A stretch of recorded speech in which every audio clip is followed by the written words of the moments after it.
Symbolic history through sight and sound. 2. Cycles. Nature appears under the organizing image of the one many, sequence within sequence, parts building into wholes, the trees of a forest, road condensations of cloud, wave on wave of the sea. The resonant necessity lies deeper than ocean, farther back than water, in the conceptual stuff of energy. The paradox roots there, that energy must be at one time the entire and continuing substratum of the world, and each embodied and failing particular, that star, this flame, this breaking wave, our reference for the whole.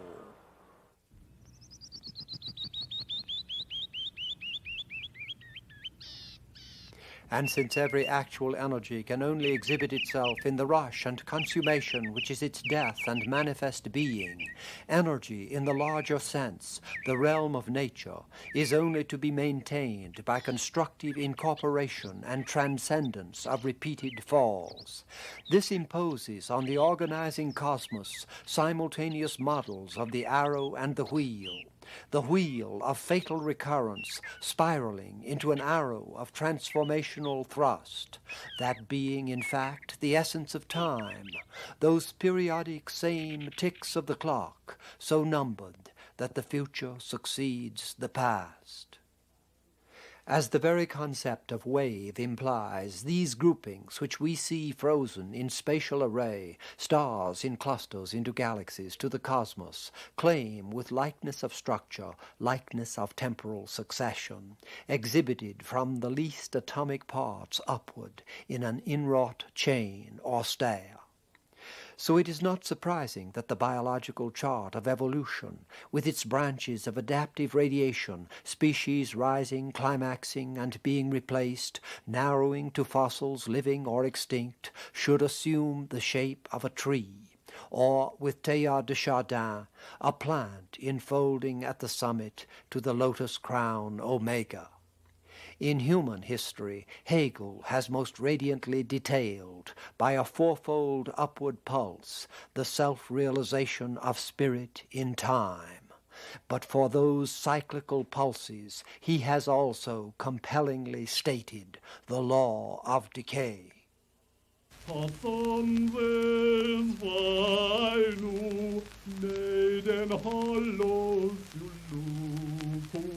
A face, a music from the introspective decline of the Greco-Roman world.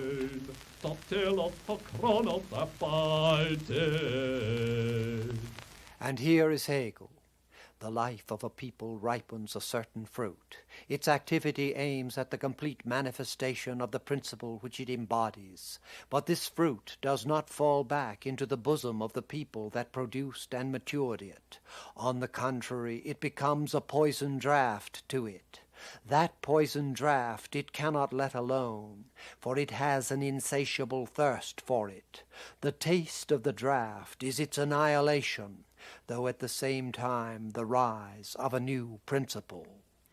Thus the draught of inward looking, a debility in the Arezzo head, Augustine's abyssus humanae conscientiae, would be a point of departure for the Christian private soul.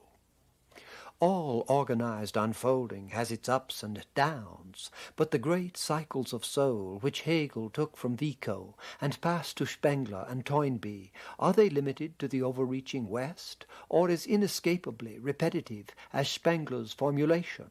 Can the masterful animal paintings from Ice Age caves, Altamira, 16,000 B.C., record lost Promethean starrings, Cro-Magnon peaks of individual emergence? And do the cryptographic scenes of the chase from eastern Spain, 9,000 years later, in their sophisticated doodling, betray late cycle reversion to some cult of the symbol? There are too few points to establish a curve. From earlier still, these beginnings of magic and art, the radical ivory curves of the fertility fetish from Lespugue, about 25,000 BC, oppose the horn-brandishing massive stone flesh of Locelle, perhaps 5,000 years later, with abstract against representational. There is no fiercer cleavage in civilization, linked somehow to the transcendental bypass against realistic cultivation of the outward and physical. Who knows if all history has oscillated in that tension? We hardly understand its working in ourselves, much less in prehistoric images.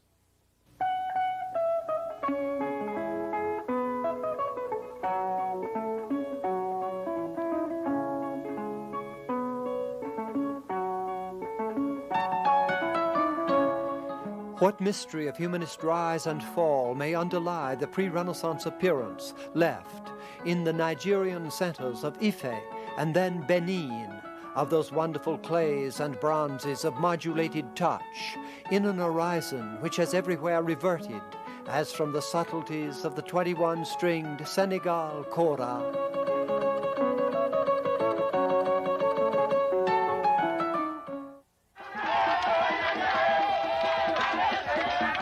to the catalepsy of the voodoo mask, right, the beat of the witch doctor dance. Perhaps the limit of such reduction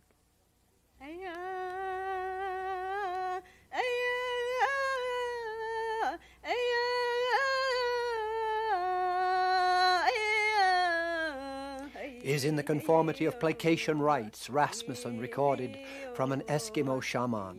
We explain nothing, we believe nothing. We fear the weather spirit of earth. We fear dearth and hunger in the cold snow huts.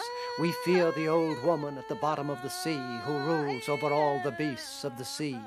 We fear sickness and evil spirits, the souls of the men and beasts we have killed. Therefore our fathers have inherited from their fathers the old rules of life. We do not know how, we cannot say why, but we hold to the rules that we may live untroubled. Could that be the primitive ground from which every civilization, as Oedipus plowed the mother, must arise? Yet it remains doubtful whether the Stone Age, Africa, early America, or the Far East, though that would require another study, presents such affiliation of cultural surges as strikes us in the West.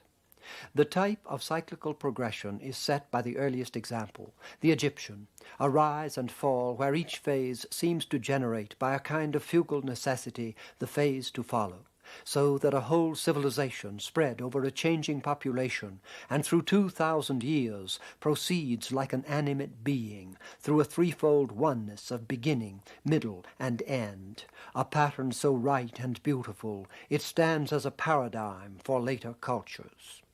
First is the unity, as clear through all style change as that of any species or nameable grouping in nature. Everything from this first dynasty victory tablet of pre-individual and primitive force to the late kingdom subjective luxury of King Tut's carved cedarwood chair, right, bears the recognizable stamp and character of Egypt. And yet this pervasive unity is broken into three distinctive parts. The Egyptians, said Vico, dividing their history into ages of gods, heroes, and men. Three epochs, separated like geological ages by intervals of upheaval, though each, bridging the intermission, picks up the threads of the same drama. There is an old kingdom, third millennium, of discovery and keen individual emergence, Khafre or Khephren, gazing with vital calm beyond death. There is a middle kingdom, early second millennium, of somber control, the saddened pre-Stoic fort of Amenemhet III. There is a new kingdom, later second millennium, of opulent extravagance and spiritual unrest, Akhenaten, just before he broke with the religion of the state. However these phases may relate to those of subsequent cycles, the Old Kingdom youth in the shelter of belief to the early and 5th century Greek, or the Western Gothic and Renaissance, The weighty responsibility under darker self-knowledge, perhaps to Republican Rome, or with us to Milton and the shadowed Baroque, or perhaps to an art of communist discipline still in the course of being born. The new kingdom of imperial display, novelty, and mystical yearning, to any age of late-cycle luxury, whether Greco-Rome or the recent or future West. However sketchily these relations hold, the three Egyptian phases, dawn life, embattled will, sensuous repletion with spiritual search, have a kind of inner logic and credibility. The logic unfolds on closer scrutiny. It is from the Stone Age of pre-conscious cult, with all its primitive bareness and primitive strength, that the Old Kingdom, about 3000 B.C., takes its origin, a tribal worship of natural powers and brute gods. In 4 dynasties and 400 years we climb to a conquest of stone, and an art never to be surpassed in affirming faith. The largest pyramid of Cheops is behind. Center is that of Khephren. We have just seen him in the severity of diorite, smiling the immortal well-being of the personal awakening in the ritualistic frame. The smaller pyramid in front is of his successor Mycerinus, who, touched with the same radiant command, advances through time and eternity, supported on either side by the goddesses Hathor and Parva. It seems that only the birth period of a culture, its age of tragic joy, can blend such formal strength with representational immediacy, such solemn grandeur with vernal delight. By the 5th dynasty, the individual release, shifting from the more than human to the here and now, reaches a climax of realism in the seated scribe, the living variety caught in the instant and actual. Like any such cresting, this shows the incipient weakness of the merely particular, against those cult figures born through time by eternal powers. A weakness which, in the sensuously refined copper statue of King Pepi I of the 6th dynasty, about 2300, reflects itself for the first time in history in a ripeness of nostalgic person, a relativism tied to the collapse of the Old Kingdom in wars and feudal anarchy. Telling that 600 years of dynamic rule should close with Pepi's soft art of consciousness, prophetic also of all later fruiting of religious solace out of public disaster, that the first preserved work of Egyptian literature, the debate with his soul of a man weary of life, should be ascribed to Pepi's reign or soon after, when the gentle man has perished, but the violent man has access to everybody. It is Plato's "No politician is honest," Yeats' "Mere violence is loosed upon the world." But can the Old Kingdom already smack of Rome? The poem ends, "Death is before me today, like the recovery of a sick man, like going forth into a garden after sickness. Death is before me today, as a man longs to see his house when he has spent years in captivity." That is the inherited disillusion and conscious flaw with which the Middle Kingdom had always to reckon, and it could deal with it only by an equally conscious and labored control. The least weakening, and the state yields again to war and invasion. To go from the fresh earthly joy of the Old Kingdom to this assertive Senusret third, Dryden, heroic virtue did his actions guide, or the others who resurrect the kingdom of Egypt as by an act of will from the grave, is like the shift Hegel speaks of from Greece to Rome. The geniality and joy of soul that existed there have given place to harsh and rigorous toil. Does such heavy regimen always bind the fragments of first introspective decay, as Rome, post-Alexandrian Greece? Where, then, is the resemblance between the New Kingdom and the empires of Alexander and Napoleon? Can parallel lines cross, and Egyptian Alexander succeed Egyptian Rome? Or must we take to Spengler's Procrustean bed, where this Tutmosis III lies down with dark Tiberius, and in the west with whatever the next millennium is to bring? In any case, it is after a second period of anarchy, 200 years, culminating in the Hyksos invasion, that the pharaohs of the 18th dynasty, taking the war chariot from the invaders, carve out by conquest an empire and bureaucratic rule of more blatant material splendor than Egypt had known before. How different the sophisticated imperial smile from that instinctive and eternal smiling of the old kingdom. Tutmosis' face is a stylized mask of display, though under its regal conformity lurk the strains of romantic flagrance. And now, for the first time, we have an almost slick art of marvelous technical facility applied to imperial theatrics, not the decorations of Brighton Pavilion for George IV, nor of the steamship Normandy, are more brilliant, while these tomb carvings have the advantage of being real. Yet their reality is as earthly thin as the surface of the relief.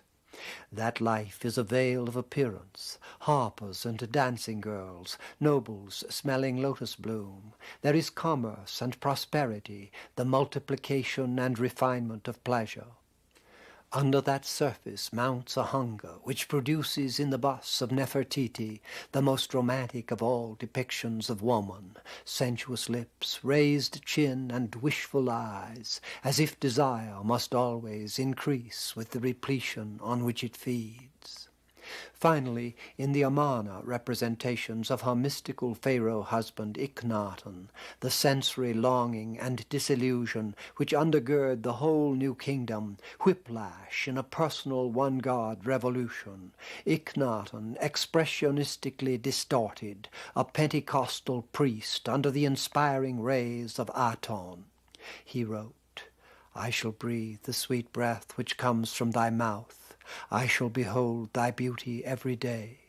It is my desire that I may hear thy sweet voice even in the north wind, that my limbs may rejuvenate with life through love of thee. Give me thy hands holding thy spirit, that I may receive it and may live by it. Call thou upon my name through all eternity, and it shall never fail." Surely this was a point of departure for the Hebrews who had entered Egypt in the Hyksos period and would leave it under Moses a century and a half after Iknaton. A lesson in the uses of adversity, that perhaps the most crucial turn in religious history should spring from what could so easily be called the sickness and degeneracy of the revealed person of Iknaton. Iknaton's immolation of romantic ego to the mystical divine, for which he would have changed the worship of Egypt, sacrificing empire, self, and all, was suppressed after his death. As Jeffers says, protest, a bubble in the molten mass, pops and sighs out, and the mass hardens. His successors beat back to a more fatuous imperialism, trying to shore up a demoralized kingdom. Ramesses II's giant attempts to outdo the vaunts of Tutmosis III. As his Pentawera temple inscription runs, "Mine is the strength of 100,000. I fall upon them like a raging fire and lay waste their serried ranks. As a falcon among fowl I sweep down on them. I strike and do not weary of striking." From that conventional pomp, we take a 5-century slide through the hollowness and nostalgia of the Saitic kingdom to the reversion, "In my end is my beginning," of the beast god Bes.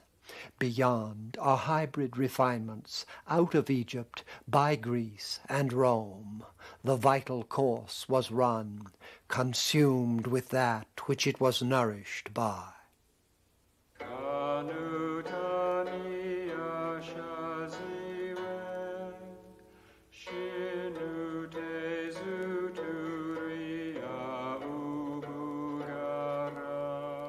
Through its long history, Egypt was not isolated, and the pattern of the one many where we began would lead us to ask if Mesopotamian Ur and Sumer, from the time of the Old Kingdom and soon after, or even the first cities of the Indus, shared in that phase of keen discovery. Whether Neo-Sumeria and Babylonia, Hammurabi's stele of laws, parallel the Middle Kingdom of duty and obligation. Was the bloodstream and nerve net of trade, as later in Europe, sufficient to actualize so interwoven a history? Here music, too, should offer a discovered analog, but the chordal interpretation of the Hurrian cult song from an Ugaritic cuneiform is so hypothetical.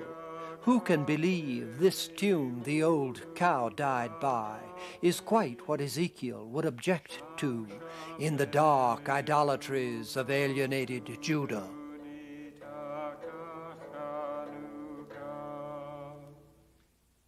Certainly the cultural web proliferates as we advance toward the new kingdom. And suddenly from maritime Crete comes an art about 1500 B.C., which seems to telescope what had gone before and to anticipate Egyptian luxury to follow. Its natural freedom and airy humanity suggest a Minoan age of joy. Yet that brief and sensuous smile attends the matured and sophisticated empires, ships bearing wine and oil and spices from Egypt and Asia Minor to Greece and Troy.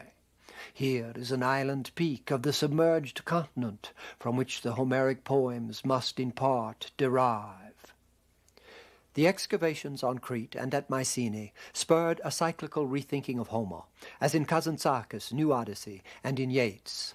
A shudder in the loins engenders there the broken wall, the burning roof and tower, and Agamemnon dead. Against the 3-in-1 of Egypt, the pre-Hellenic seemed divided like Greco-Rome into a Minoan phase of discovery and a weightier power phase involving a new conquering people centered in Mycenae. Here the invading Achaeans, absorbing Cretan skills into a zone of ruder force, built to Aegean hegemony, reducing the island of Crete itself to a tributary. The Lion Gate of Agamemnon's city, rich in gold, carved 4 centuries before the Trojan War, sets a type of the successor power, against which the art of waning Knossos has the sophisticated elegance of the Hellenistic or recent European. Indeed, this precious lady has been called La Parisienne. Assume she also lived in Troy, since by the 12th century of the Trojan upheaval all over the Aegean such refinements must have been on the point of yielding to inner violence and barbarian vigor. Soon after the Trojan War, in that time of troubles when Egyptian scribes recorded, "The islands of the sea are restless," Achaean Mycenae fell before fresh Greek tribes from the north, culminating in the Dorians.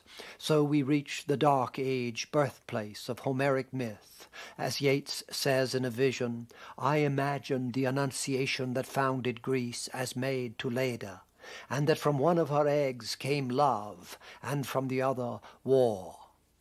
I had not read Yeats when I went to Crete and Greece in 1939, but when I saw the 8th century Greek geometric, purpose renewed in the cleansing reversion to primitive force, after the almost cloying sweets of Knossos, thinking of our own time and of late Rome, I began unconsciously where Yeats had left off, with a poem affirming the geometric style. Penance is to pay for trespass only the path to pardon, and pardon's fullness not built but on hunger. Wherefore Rome fell, and Cretan softness. Mournful stood many, as when the whip strikes self-wielded. Well may the lash be longed for, and lamented. What sage can affix our blessing of pain or gladness? Who gives his life finds it. Paradox, such is our wisdom, and ends with grasping, lifeless in conquest, as who runs and drops dead. Touch no string of sorrow, the sweet sound rots to the core. What is lost? Death.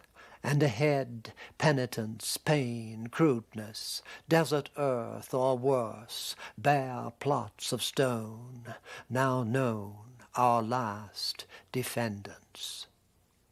By 600, this colossal hera at Olympia, the smiling keenness of the archaic leavens the monumental bareness. As Simonides says, pray to the gods, with the gods is power. What is individual and earthly is just nascent in what is common and divine, yet the more alive for that containment. Of this force, which in politics and thought was already remaking the inner and outer worlds, Hölderlin writes, so the gods of heaven come in, with such deep trembling down through the shadows their day-spring breaks among men. Denn so kehren die himmlischen ein, tief schütternd gelangte so aus den Schatten herab unter die Menschen ihr Tag. No sequence could illustrate as richly as the Greek the refinement out of the style of force of a lyrically sensuous art of joy. The driving sharpness slowly slacks the string, so pointed peaks wear to an alluvial plain. The blend of primitive ground and individual emergence gives 6th century Ionic chori a sapphic poignance of delight with which only the Western Gothic can be compared, though in another flight of spirit. But since the triumph, tragedy, and inner deepening of Greek culture, expressed in the resonances of thought, poetry, and the arts, requires at the least a separate study, we trim to the fewest cyclical hints. How vibrant, against the later consolidation of Rome, that exploratory wave which sent Greek colonies over the Mediterranean, raising temples on the headlands of Sicily, Africa, Italy, France, and Spain. Thus we reach the acme, the mid-5th century of Pericles. In the perfection of the representational and humanistic, every personal emotion and feature is still born on the cresting of common faith and inherited laws. Like the great tragedies, especially of Aeschylus, this pan-Hellenic and Olympian art is a reasoned vindication of the gods. There is almost no parallel for the swiftness of Greek fruition.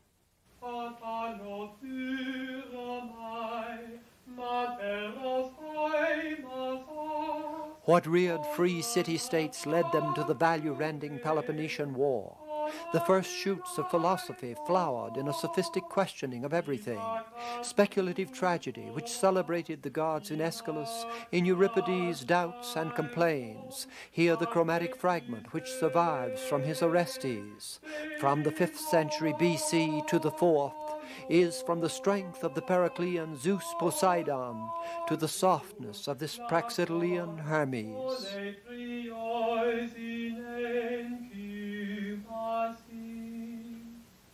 From the paean of the civic man-god, as Sophocles wrote in the Antigone, many a wonder lives and breathes, but the wonder of all is man. Polla tadena kuden anthropou de noteron pelei. To the relativizing mellowness of an art so sensuously ideal that the strength of stone seems to dissolve in a dreaming mist. What Arnold called the dialogue of mind with itself has begun. Against the 5th century of tragic drama, the 4th seems a century of thought. In Plato, the subjective search, a civic weakness, is also the first fruit of a meditative detachment of soul, which would open catacombs of inwardness under outward Greece and Rome. The Barberini faun, mid-3rd century, drunk and lectured out, shows one drift of Hellenistic art, the conspicuous, even ugly, exploitation of sensate variety. It is the sort of license moralists would later deplore when it came flooding from Greece into the sink of imperial Rome. But if we ask, what is that spraddled faun dreaming of? It might, as in Mallarmé, ces nymphes, je veux les perpétuer, reveal a complementary aspect of the Hellenistic, a sensuous feminine form of romantic, almost spiritual idealization. Between the titillation of appetite and the increasingly soulful search beyond, the late Greek is strung. Does this art of conscious extravagance and nostalgia correspond to the first Egyptian decay at the end of the Old Kingdom under Pepi, or to the more phtisic novelties of the New Kingdom? It is the genius of cyclical history not to resolve questions so precisely phrased. And yet, in the same centuries, more to the center of the Mediterranean, a nation was rising to power which would enact, if any would, the Middle Kingdom part of disciplined control. When the Greek second-century historian Polybius set himself to explain how the Greeks and Carthaginians had fallen into such debility, while Rome had conquered the world, not all his reasoned analysis of constitutions would serve. He had to invoke crescive morality, that where the Greeks were corrupt, the Romans of the time of Scipio, or of this portrait often called the elder Brutus, were at a peak of communal dedication. Yet what we read in the portrait is that the dedication is post-conscious. Rome, as successor state, has not begun at the primitive ground of the pre-individual. Greek awareness has been taken over with all its liabilities, but in the hardening grip of stoical self-rule. How desperately that grasp would be needed, would be put to the test, patrician portraits of the late Republic write, under the temptations of power and in the throes of civil war, make no doubt of. But the stress in which they are formed testifies not only to the trials and vices of empire, but to the fighting strength of Rome through moral crisis. If we have reached here a point of parallel with the Middle Kingdom left, it will teach us how radically, in the spiral of personality, the Roman, with its realistic and legal establishment of a responsible private citizen, is, from the brooding, still mask-like record of Egyptian consciousness in Sesostris III. Curious how the torment and force of the late Republic seems ironed out by the proclamation of Augustus, the smooth Virgilian statement of a golden age. Yet even through its most pious idealization, the sensuous and weighty consciousness makes an almost Napoleonic advance. Has our Middle Kingdom of Republican Rome become, with the Principate, a new kingdom? In what Pliny called the boundless majesty of the Roman peace, to which the German chieftain, the Romans make a desert and call it peace, Augustus' proclamation spread in public buildings, roads, and aqueducts, from Britain and Gaul to Africa and Asia. After the temples of Greece, engineering feats of a utilitarian civilization. Yet that whole outward empire, like the arched city itself, level upon level and vault opening under vault, encloses what Greece and Rome had ripened.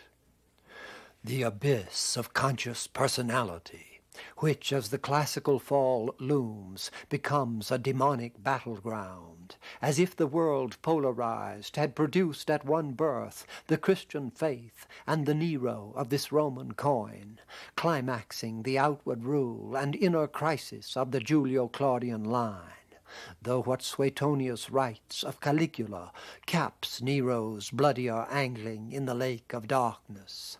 Finally seized with a mania for feeling the touch of money, he would often pour out huge piles of gold pieces in some open place, walk over them barefooted, and wallow in them for a long time with his whole body. And now, from all over the Hellenized empire, especially from Egypt and the East, here Alexandria, under the facade of order which so impressed Gibbon, the period in the history of the world during which the condition of the human race was most happy and prosperous, we catch the private citizen in the tenderness of lonely withdrawal, the old late kingdom syndrome of sensory repletion and supersensory desire, gazing from banqueting halls, peristyles, tombs, wide-eyed, beyond time and space. Kaliotea sapa muzon prakata gete terpnon Kai sapemus todo talatus gane dele paian Iumenes parestemur. While from the 1st century on, little scenes testified to the coming in of mystery cults from the East. As Eliot says, when there is distress of nations and perplexity, whether on the shores of Asia or in the Edgware Road, Isis from Egypt, Mithras from Asia Minor, in that labyrinth a twine of immortality.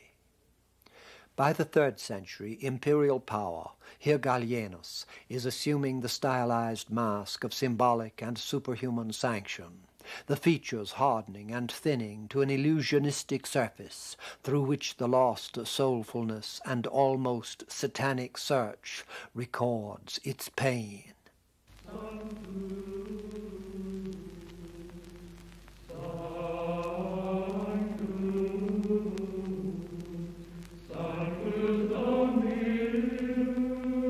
And now from the catacombs beneath that power vault, taking the earthly darkness as the medium of its life, comes the Christian transformation of temporal estrangement.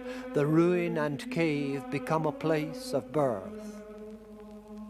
Yet this art, like early chant or the meditations of Augustine, still wears the crepuscular softness and personality of the classical world.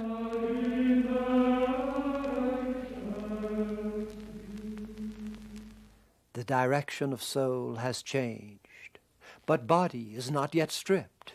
The wheel has not come full circle to the ground of radical force, though everywhere on the borders of the empire the cleansing savage bath waited for what Vico would first formulate, barbarian renewal by sanctified violence, the cyclical return of the pure and pious wars of the heroic peoples. Here, on the verge of the Christian West, let us note that the West also is a one among many, itself part of an evolving world context into which in our day it is fatefully reabsorbed. Strange that late classical luxury, such art as this Aphrodite Callipyge, Venus of the sweet Arse, from Nero's golden house, spread through the conquests of Alexander as far as the Ganges,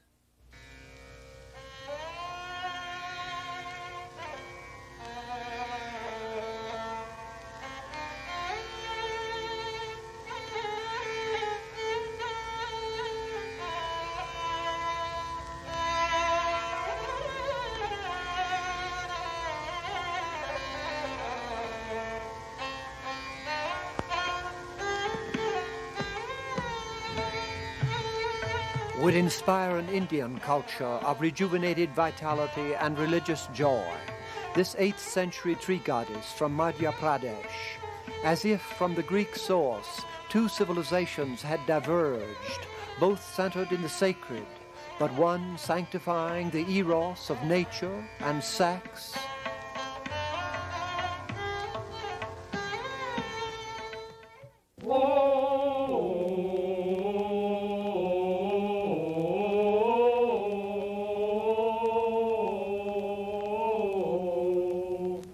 The other repudiating body and world, time, space, and touch, or trying to, though it worshipped an incarnate Savior. In its Dark Age strength, this Gospel Book of Ebbo, from Reims just after Charlemagne, dissolving all sensory forms into symbolic calligraphs, both arts of energy, both mystical, but the Western of ascetic denial, the Indian affirming the Godhead of flesh. Of these we turn to the more demonic release of the cyclical West. The West, which by the year 1000, paired by the folk wanderings of the Dark Ages to the abstract acerbities of spirit, this angular verdant Christ is again at the upswing of the wheel of individuation. As Vico says, we have observed the marvelous correspondence between the first and the returned barbarian times. and yet a Greek almost geometric head from the start of classical culture against the Western attests again to the Hegelian transformation over 16 centuries. The clean and impersonal, the Homeric energy of the Greek is replaced in the Germanic. For all its reductive stylization and automatic surrender of person to faith, with the most intense and paradoxical core of mystical person, a selfless selfhood of God-bearing spirit. It is the reshaping of man himself. If 1000 was the Dark Age base of the cycle, in 200 years and all over Europe, the great cathedrals, here Amiens, are looming up into the rain and fog, witnesses to the buttressing and incorporating theology of stone. From then until now, say 750 years, the Christian and post-Christian West has gone on. We mean to study it century by century in some detail. Here we pose 3 cyclical questions. Remembering the Greek, can we locate the Western peak of man in his pride? When does the dialogue of mind with itself begin? And third, where are we now? Fauré thought to compare the Parthenon age in Greece with that of the cathedrals in France. But the mastery over stone, inherited from the classical, seems to have fruited early in the West. And what of personality? The saints of Reims, in their timeless stance, are far from the Phidian ripening, where individuation goes over into softening consciousness. 13th century literature, scholastic philosophy, the organer of the school of Perotin, those bare fifth chords sounding the mystery of faith, hint how structural, severe, and transhuman the cathedrals are.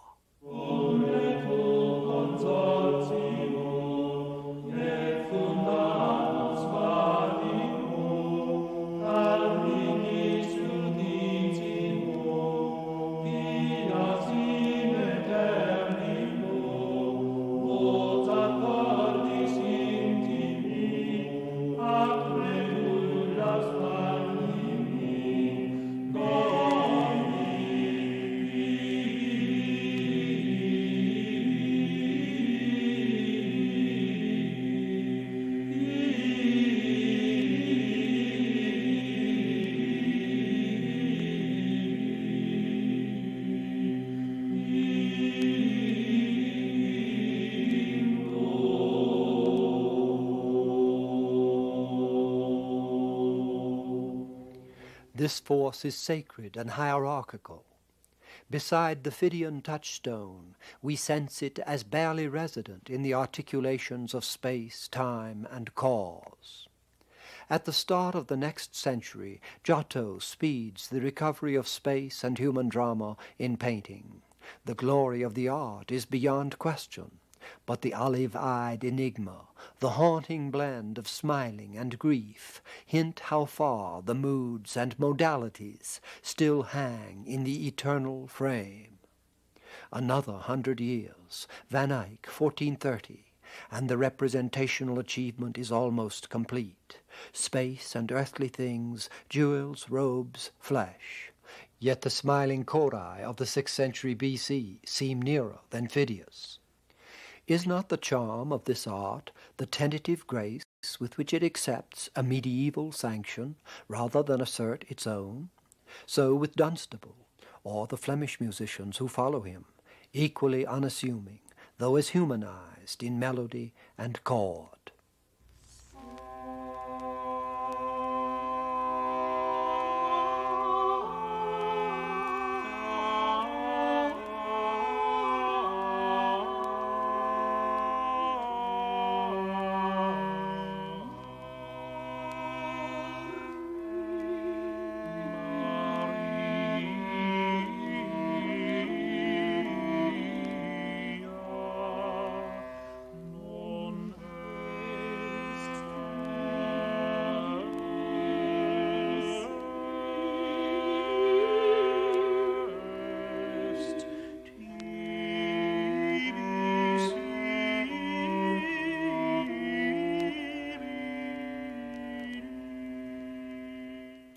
By the mid-15th century in Italy, Piero della Francesca, partly through classical revival, partly through the growth of native awareness, we sense a first resonance with earlier peaks of emergence, individual ripening framed in the solemnities of common faith.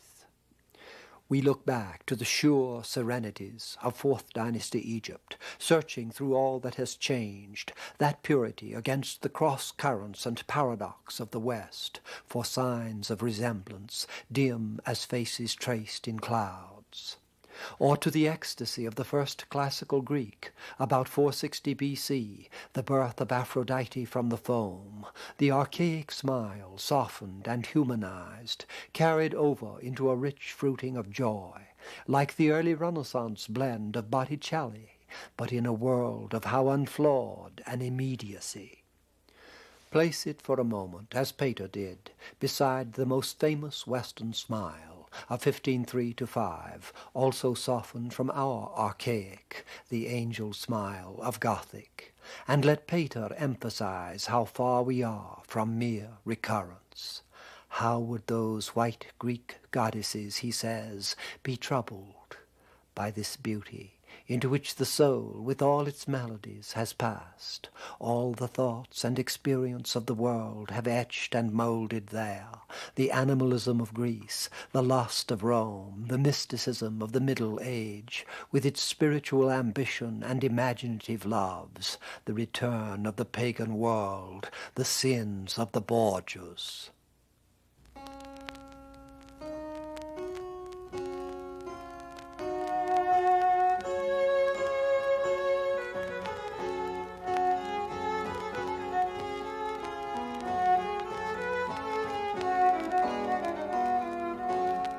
Though Leonardo, here shown as Plato in Raphael's School of Athens, must mark as nearly as anyone the first conscious Western peak of a man of infinite possibility, believing in himself and his power to comprehend the all.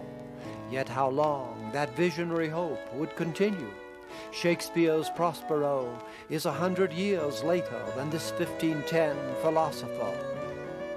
Even more, perhaps, than with the Leonardo head center, the grandeur of a new order permeates the whole.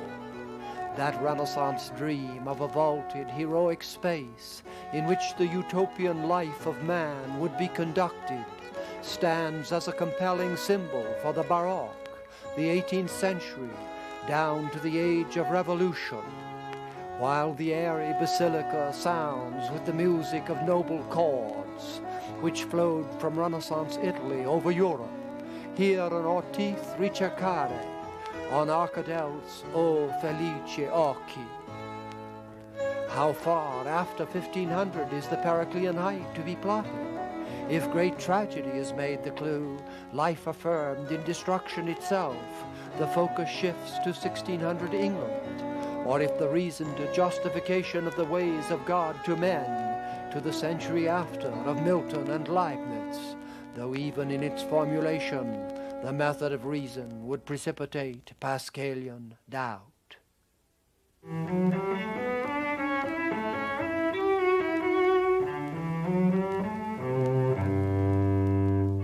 Precision escapes us, yet one thing is clear. As long as the heroic Baroque maintained itself in Europe, and in Germany it kept up a rearguard action well into the Rococo of the 18th century, human life, however limited to the few and eroded by convention, was still conceived as treading such vastly vaulted halls.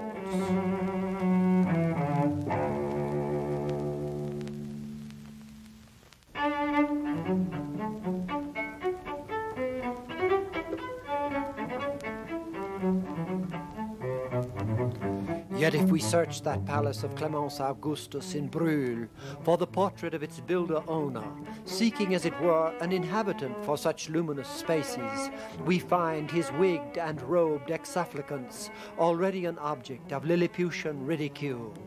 If there was a Western summit, Bach must have fortified its verge. Under the thrust of 18th century satire, a new search was beginning, revolutionary and romantic.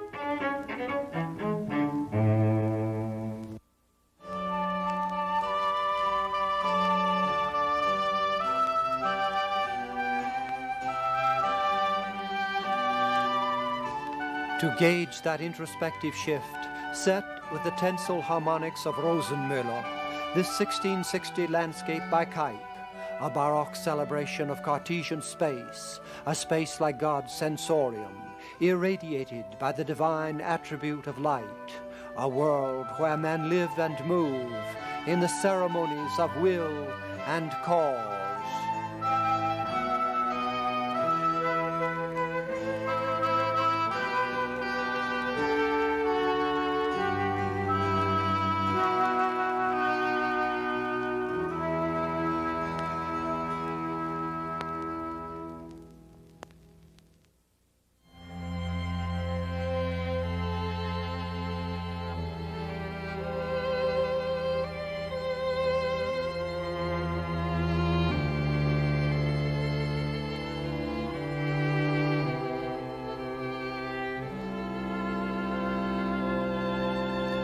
Against the space of Goethean Sehnsucht, allein und abgetrennt von aller Freude, seh ich ans Firmament nach jener Seite, which Friedrich visualized in 1808 to 9, a solitary monk by the misty sea, the phenomenal infinite become as in Kant, as in Beethoven's Heilige Dankgesang, an alienating barrier, a veil of Maya, through which spirit reaches in loneliness beyond space and time for noumena.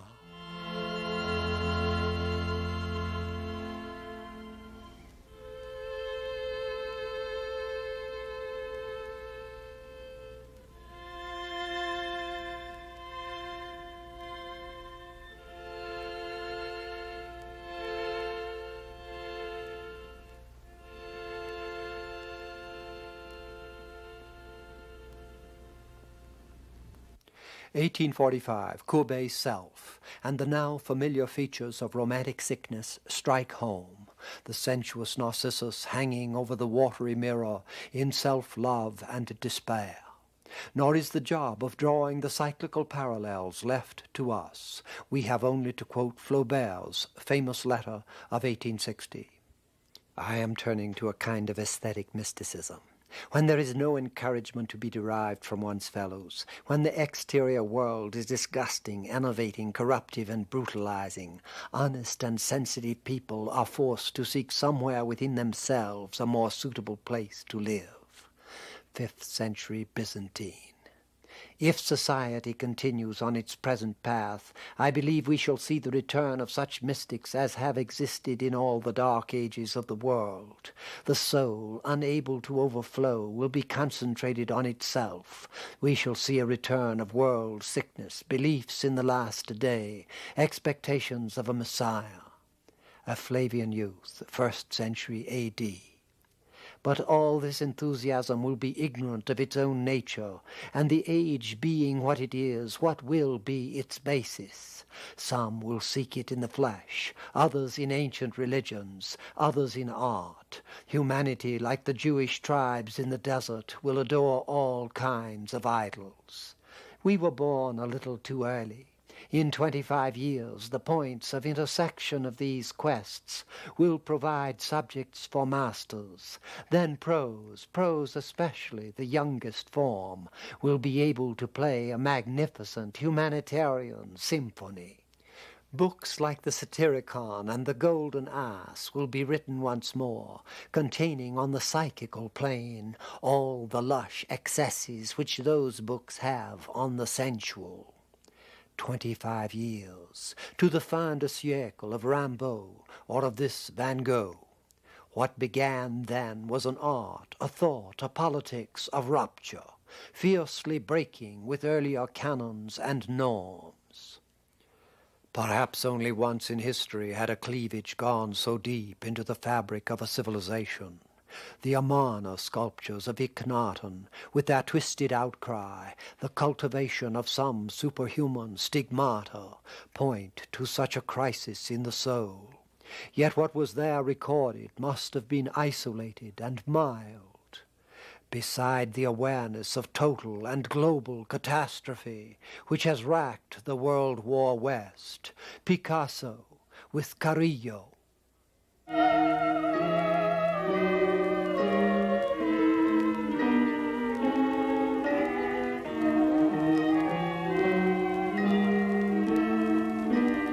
As we have said, all this must be studied in detail hereafter. But in the midst of a stress which has presented itself alternately, or even simultaneously, as an explosion into Nietzschean light or into Spenglerian dark, it remains to ask, where are we?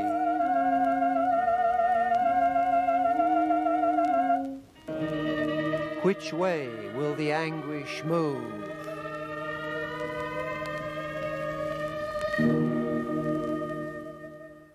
Toward the frenzy of catacomb religion, or to a world ordered in the blatancy of deified power? Or are these, as with Rome and Christianity, always complementary motions? The answer attends a prior question, which the looseness of our parallels has left unresolved, whether what we have been living through is the first seizure, as in Old Kingdom Egypt or sophistic Greece, Rome being still to follow, or is the hollow agony of that self-wounding empire. Yet how could it be the latter, when so far no successor state has asserted the discipline of world rule? We have been following the West and have forgotten the world.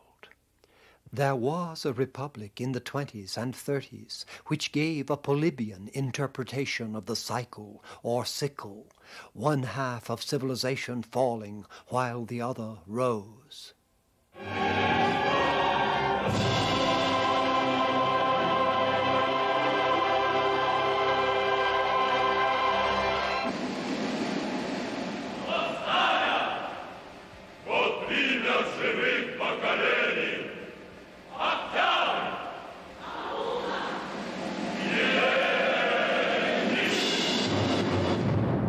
And many looked in liking or dread for a future Pax Slavica.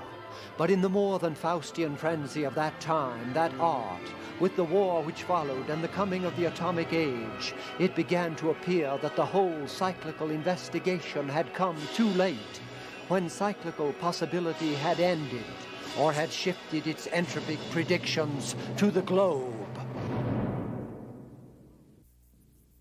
Any art or craft admits of the cyclical. In the shapes and glazes of Chinese ceramics, we might trace a maturation from the severe strength of a 1st or 2nd century jar with dragon walls, through the serene perfection of Sung Celadon, to the eclectic novelties produced for export under the 18th century emperor Qian Lung. To describe such a sequence from pre-personal strength through individuation to refined unrest might seem to relate it to the great Western cycles of consciousness, though the drama here is more of technique than of soul's art-mirrored self-search. Since the very individuations of the Orient, Taoist, Confucian, Buddhist, this 1506 self-portrait of Shen Chu at the age of 80 held the distance and reserve of figures on a mystic scroll. No doubt each temporal thing carries the stamp of its period. Yet in some sense that old East was, as Hegel insisted, ahistorical. How fateful, then, from communist posters to this 1954 self-portrait by Sojourno, Indonesian trained in Rome. How fateful to trace the contagion of Western ego, the whole world seeded with that conscious fever come up from the Sphinx of Egypt through Promethean Greece and incarnate Christianity to the power and risk of today. If this was already the hatching ground of an earth cycle, what had the cycles taught but their own impermanence?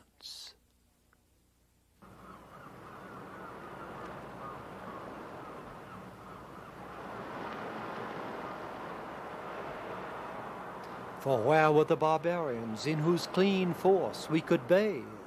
Would they not also have ecological destruction and nuclear bombs? Or could we afford those continuing Trojan wars? It was make or bust for the world, and one could only hope Gertrude Stein was right when she wrote, "We cannot bust, thank you." Though how to avoid it has become no clearer than when, in a poem from the end of the last war, I saw the whole race at the cliff's cornice leaning into space. Yet the breath-burrowed ocean of time remains indeterminate, the searching paradox for which no cyclical history can extrapolate tomorrow's now.